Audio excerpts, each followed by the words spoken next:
Vítam všetkých náčencov hackingu pri ďalšom videu. Dneska sa pozrieme na to, ako nainštalovať Windows 10 do virtuálneho boxu.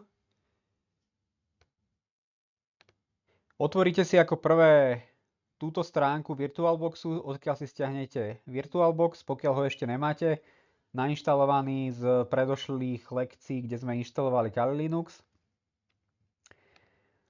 Poďalšie dávam link do popisku videa.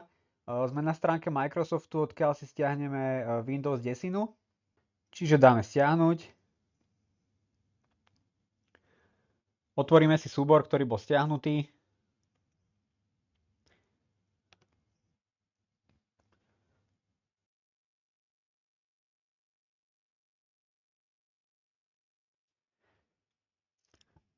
Teraz dáme prijať, čiže súhlasíme s podmienkami.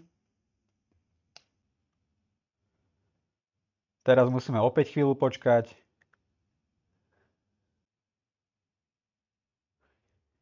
Teraz si tu vyberieme z ponuky vytvoriť inštalačné médium, dáme ďalej a dáme opäť ďalej. Tu si vyberieme, že chceme ISO súbor.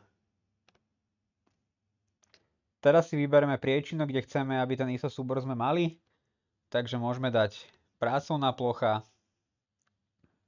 uložiť a počkáme, kým vytvorí ten ISO súbor a uloží nám ho na plochu.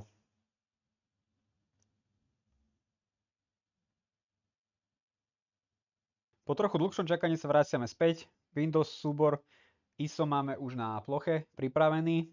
Otvoríme si teraz vlastne VirtualBox. Hore klikneme na stroj, dáme pridať nový. Dáme si sem Win 10. ISO si vyberieme. Pracovná plocha, ISO. OK, Windows 10 tu máme zaznačený, Windows 10 64 bit, OK. Ideme ďalej. Tu si môžeme prihlasovacie údaje, ak by to od nás žiadalo. Môžeme dať Win.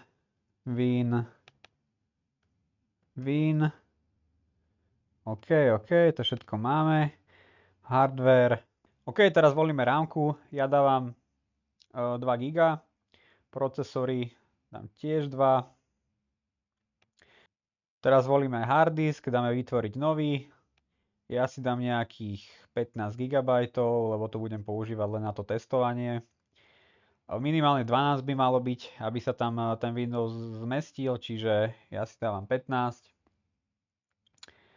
No keď máme tieto veci nadstavené, tak dáme dokončiť.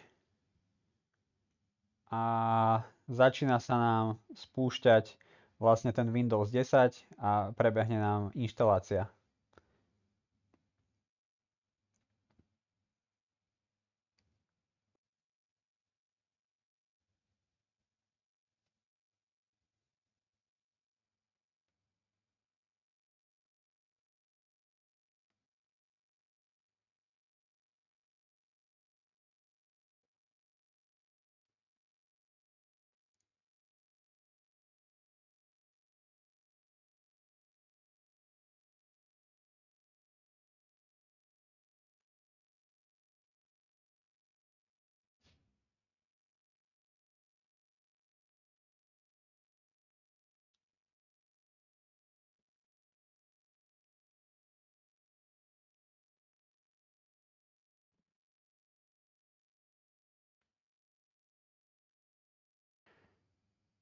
Po niekoľkominútovej inštalácii sa nám sám zresetoval tento virtuálny počítač Windows 10, nakonfiguroval sa a zapla sa základná obrazovka.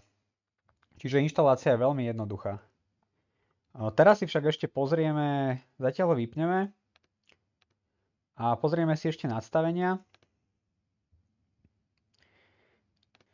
Tak ako je v Kali Linuxe, keď sme inštalovali, treba aj tu niečo ponadstavovať.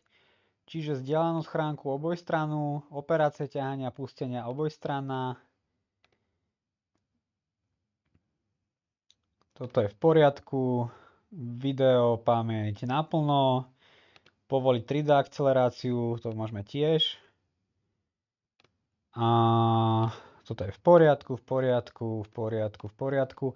USBčko pridáme si, ak nejaké potrebujeme si pridať do toho Windowsu, prípadne zdieľaný priečinok si sa môžeme dať. Dobre, to by bolo na dnes všetko. Ďakujem pekne za sledovanie. Ak sa vám video páčilo, dajte like, zanechajte komentár, dajte odber a vidíme sa pri ďalších náučných videách o hackingu.